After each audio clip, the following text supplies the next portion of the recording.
जागते रहो। किसी ने पूछा कि परमात्मा को पाने वाले आदमी में क्या खासियत होनी चाहिए, क्या गुण होने चाहिए। ध्यान से देखो, परमात्मा को पाने वाले व्यक्ति में ये भी दो प्रकार के व्यक्ति हैं।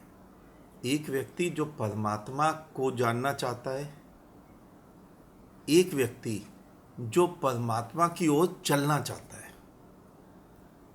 या ये समझो, दो प्रकार के व्यक्ति परमात्मा की ओर चलते हैं। एक तो वो जो परमात्मा को जानना चाहता है, और दूसरा वो जो परमात्मा के संबंध में जानना चाहता है। दोनों में भेद है, दोनों में अंतर है। परमात्मा के संबंध में जानना चाहें ऐसे तो तुम्हें हजारों लाखों मिलेंगे। ऐसे तो तुम तैयार करते हो अपने गुरुकुलों में, अपने मदरसों में। पंडित, पुरोहित, मुल्ला, मौलवी, वो वही तो हैं जो परमात्मा के संबंध में कुछ जानना चाहते हैं। राम कब पैदा हुए, कृष्ण कब पैदा हुए, कैसे कैसे लीला की, कहाँ कहाँ रहे, ये सभी तो वो जानते हैं। पुस्तकें रटी हुई हैं उन्होंने। कुछ भी पूछो, उत्तर आने से पहले एक संस्कृत का श्लोक आएगा। लेकिन वो यह भूल जाते हैं कि पूरी गीता में कृष्ण ने जिस पंडित शब्द का उपयोग किया, उसका कहीं भी मतलब जाति के ब्राह्मण या मंदिर के पंडित पुजारी से नहीं है। ऐसे व्यक्ति जहाँ भी शास्त्रार्थ हो वहाँ मजमा लगा लेते हैं, बहुत मान सम्मान पाते हैं, ऊंचे ऊंचे सिंहासनों पर बड़ी बड़ी पदवियाँ मिलती हैं उन्हें। लेकिन ईश्वर कभी मिलता है? लेकिन उस वस्तु से वो हमेशा चूक जाते हैं, और वो वस्तु है परमात्मा। परमात्मा उन्हें कभी नहीं मिलता। परमात्मा में होने से वो हमेशा चूक जाते हैं। ऐसे व्यक्ति धर्म की कक्षा में छात्र कहलाते हैं। जैसे स्कूल के छात्र वो होते हैं, विद्यार्थी वो होते हैं जो पुस्तकें रटता है तथा परीक्षा में 100% मार्क्स ले आता है। तुमने एक फिल्म देखी थी, अभी आई थी कुछ समय पहले, 3 इडियट। वो क्या कहता है, ऐसे छात्र को वेल ट्रेन्ड कहते हैं, वेल क्वालिफाइड नहीं। और दूसरे वो होते हैं जो परमात्मा को जानना चाहते हैं। एक पहले बताया परमात्मा के संबंध में जानना, दूसरे जो परमात्मा में होना चाहते हैं। और जो परमात्मा में होते हैं वो स्वयं मिट जाते हैं। दीपक के बारे में पढ़ते हो, बाती के बारे में पढ़ते रहो, तेल के बारे में पढ़ते रहो। दोबारा सुनो, दीपक के बारे में पढ़ते रहो, बाती के बारे में पढ़ते रहो, तेल के बारे में पढ़ते रहो, लेकिन प्रकाश नहीं होगा। प्रकाश तब होगा जब तुम दीपक हो जाओगे और दीपक की भांति जल जाओगे। परमात्मा को जानना, यहाँ तक तुम्हारे छात्र नहीं पहुँच सकते, तुम्हारे विद्यार्थी नहीं पहुँच सकते, तुम्हारे पंडित पुरोहित नहीं पहुँच सकते। क्योंकि परमात्मा को जानने के लिए परमात्मा में हो जाना आवश्यक है, और परमात्मा में होने के लिए तुम्हारा मिटना आवश्यक है। बूंद को देखा है ना तुमने? बूंद सागर को तभी जान पाएगी जब वो सागर में मिल जाएगी। बिना सागर में गिरे, बिना सागर में मिले, बिना अपना अस्तित्व मिटाए, क्या उसके पास कोई और रास्ता है उस सागर को जानने का? नहीं। बिना परमात्मा में हुए क्या कोई रास्ता है तुम्हारे पास उस परमात्मा को जानने का? तुम्हारा छात्र, तुम्हारा विद्यार्थी, तुम्हारा पंडित पुरोहित, तुम्हारा मुल्ला मौलवी, तुम्हारा धर्म शास्त्र स्वयं मिटने से तो बचता है, लेकिन परवाना परवाना तो शमा में जाकर स्वयं को रोशन कर लेता है। परवाना मरने से पहले स्वयं शमा बन जाता है। तुम मिटोगे तो ही तुम्हारी जगह परमात्मा होगा। तुम स्वयं जो बचा रहना चाहते हो ना, बस यही मूर्खता है, यही उलझन है तुम्हारे वहां तक ना पहुंचने की। तुम किनारे पर खड़ा रहकर तैरना सीखना चाहते हो। तुम सोचते हो पहले तैरना आ जाएगा फिर भीतर जाएंगे, जो संभव ही तो नहीं है। जो तैराक है वो तुम्हें किनारे खड़े करके सीखते हुए देखकर, जो तुम सीख रहे हो किनारे पे खड़े हुए, वो हंसते हैं, वो बार बार हाथ बढ़ाते हैं, आओ भीतर आओ हम तैरना सिखाते हैं। लेकिन तुम उन पर विश्वास नहीं करते। जैसे पागलों के ऊपर, परमहंसों के ऊपर, बुद्धों के ऊपर पंडित पुरोहित विश्वास नहीं करते। वो सोचते हैं इन्हें धर्म का पता ही नहीं। लेकिन वो पंडित पुरोहित यह भूल जाते हैं कि यह उस परमात्मा की शराब पीकर मस्त हुए हैं। तो इन्होंने पी ही होगी तभी तो इतनी मस्ती झलक रही है। लेकिन किनारे खड़े व्यक्ति को कभी भी यकीन नहीं होता कि बिना तैरना जाने कोई भीतर कैसे उतर सकता है। वो किनारे खड़े होकर ही अपना गणित बिठाते रहते हैं। तुम देखना पंडितों को दिन रात भागवत हो रही है, कृष्ण कथाएं हो रही हैं, गीता के व्याख्यान हो रहे हैं, कुरान के ऊपर लेक्चर दिए जा रहे हैं। लेकिन कितने हैं उनमें से जिन्होंने कृष्ण को जाना?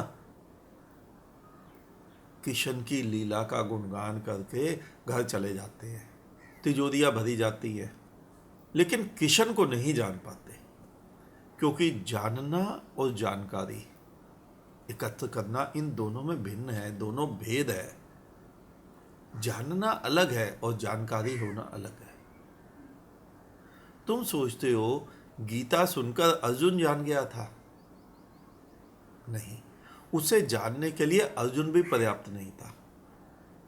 अगर अर्जुन उसी गीता के जानने से समझ गया होता तो बार बार प्रश्न ही क्यों उठाता? अगर जान ही गया होता तो दोबारा भीष्म की मरण शैया पर ज्ञान लेने क्यों जाता? तुम्हें पता है ना, वो भीष्म की मरण शैया पर दोबारा ज्ञान लेने गया। कहीं नाम आता है बुद्धों की गिनती में अर्जुन का। अगर जान ही गया होता तो कृष्ण ना बन गया होता। अगर विराट रूप देखने से ही जानना हो जाता तो विराट रूप देखने के बाद ही गीता समाप्त हो गई होती। नहीं, जानना अलग और तुम्हारी जानकारी होना अलग। अर्जुन आखिर में यह कहता है मेरे सारे संदेह मिट गए। जिसके एक बार संदेह मिट जाते हैं तो वो कहीं दोबारा भीष्म से ज्ञान लेने जाता है? जब कोई एक बार बुद्ध बन जाता है तो दोबारा अज्ञानी बनता है? जब कोई एक बार पियक्कड़ बन जाता है तो क्या दोबारा शराब छूटती है? नहीं। एक बार जिसका बोध जागृत हो जाता है फिर पुनः वो कभी भी अज्ञान में नहीं आता। मैं तुम्हें बार बार कहता हूं, जागो, जागते रहो, यानी आंखें खोलो, होश में आओ। गीता में तुमने पढ़ा है ना, कृष्ण कहते हैं योगी जागता रहता है। इसका तात्पर्य तुम समझते हो और तुम्हारे महात्मा भी यही करते हैं कि योगी रात को जागता है, ध्यान में जागता है, पद्मासन लगाकर बैठा रहता है। नहीं, बिल्कुल ही बचकानी बातें हैं, मतलब ही नहीं समझे तुम। जागते रहो यानी बोध का जागना। और जिसका बोध जागा तो फिर वो जाग गया, फिर वो दोबारा ज्ञान में नहीं आता।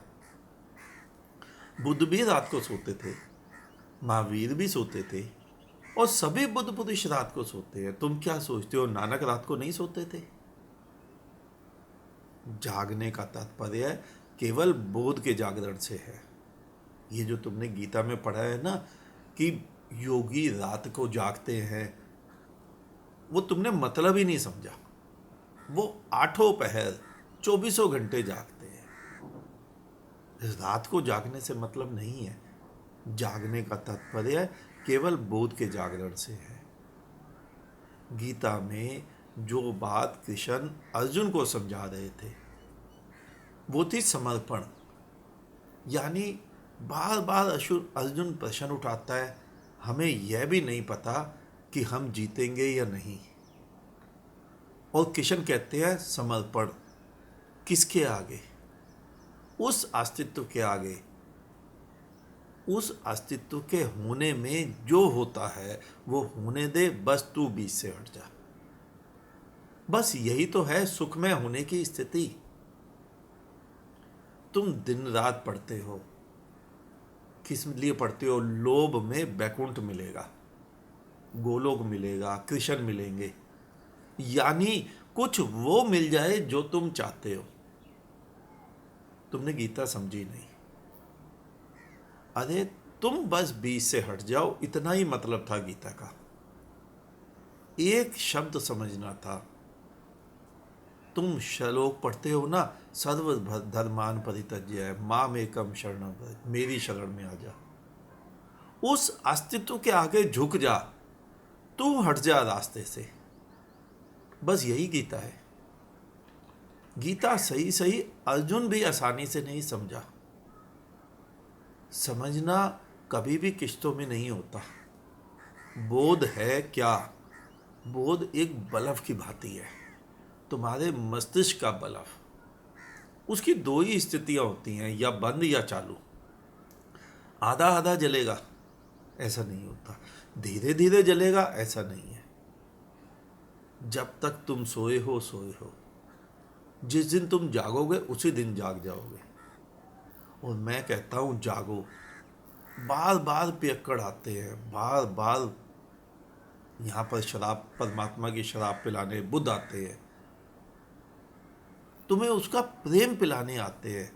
कभी परमात्मा कृष्ण बनकर आता है, कभी बुद्ध बनकर, कभी महावीर बनकर, कभी मोहम्मद बनकर, जीसस बनकर, नानक बनकर।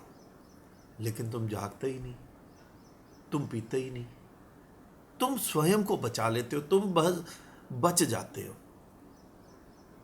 तुम सोचते हो कि जब नानक थे तब तुम नहीं थे। भूल में हो तुम।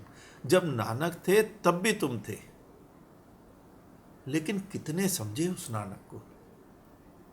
हिंदू कितना पुराना धर्म है, 5500 वर्ष हो गए गीता को आए, कृष्ण को आए। मुसलमान इस्लाम को भी 2000 वर्ष के लगभग हो चुके हैं, लेकिन दोनों को ही नानक की आंखों में मस्ती नहीं दिखाई दी। दोनों में से किसी ने अपने मंदिरों मस्जिदों में नानक को जगह नहीं दी, क्योंकि पंडित एक अलग बिरादरी है और परमहंसों की, बुद्धों की, पियक्कड़ों की एक अलग बिरादरी है। जिसे तराजू से अनाज तोलने में परमात्मा नजर आ जाए, उसे शराबी तो कहोगे। जिसे उसने कब पी ली परमात्मा की शराब, कब उसके भीतर लो लग गई, कैसे लग गई, कुछ भी ना पता चले, उसे शराबी तो कहोगे। और बाहर वालों को तो छोड़ो, स्वयं को भी तुम्हें पता नहीं चलता। और मैं तुम्हें कई बार तुम्हें समझा चुका हूँ कि तुम्हारे भीतर वो बुद्धत्व कब घट गया, तुम्हारे भीतर वो परमात्मा कब उतर गया, तुम्हें भी शायद 2, 4, 6 महीने बाद पता चलता है। ये मत सोचो कि आज घटा हो तुम्हें अभी पता चल जाएगा, बिल्कुल नहीं, झूठ है ये बात। बुद्ध बनो, उस परमात्मा की प्रेम की शराब को एक बार चख लो, फिर तुम भी झूम जाओगे, मस्त हो जाओगे, परमात्मा हो जाओगे। उस परमात्मा को जानने के लिए तुम्हें परमात्मा ही होना पड़ता है। उस सागर को जानने के लिए तुम्हें सागर ही होना पड़ता है, और उस सागर को जानने के लिए बूंद को उस सागर में अपने आप को विलीन करना ही पड़ता है, अन्यथा तुम परमात्मा को नहीं जान सकते। तुम्हें किसी ना किसी बुद्ध की शरण जाना पड़ेगा, और बुद्ध की शरण जाने के लिए, बुद्ध को पहचानने के लिए तुम्हें अपनी सारी पुरानी धारणाएं छोड़नी पड़ेगी। बुद्ध किस किस रूप में आते थे ये धारणा भी छोड़नी पड़ेगी, तभी तुम बुद्ध को पहचान पाओगे। अन्यथा जब भी कोई बुद्ध आएगा तुम पुरानी धारणाओं से तुलना करोगे और बुद्ध फिर चले जाएगा। परमात्मा को जानने के लिए परमात्मा होना पड़ेगा। बिना परमात्मा हुए तुम परमात्मा को नहीं जान सकते।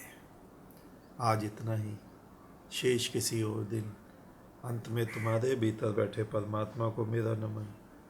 तुम सभी जागो, जागते रहो।